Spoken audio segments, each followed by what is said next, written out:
Okay, this is how you upload the files for our, this is how you upload the files for the field and shop labor rate. Sorry, just waking up. Okay, come in here, make sure your thing is set to edit, and you should see the pencils for each one of these. And you can see how we did the previous ones. You're going to go to add link. You're going to give it a title. You're going to be a file, a file on the site.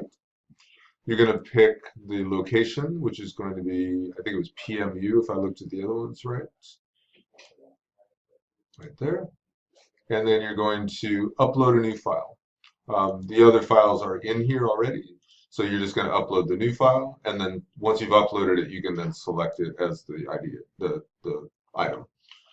Once you've done that, I like to open them in a new browser window, although it's an Excel file, so I don't know if that will matter, and then just update.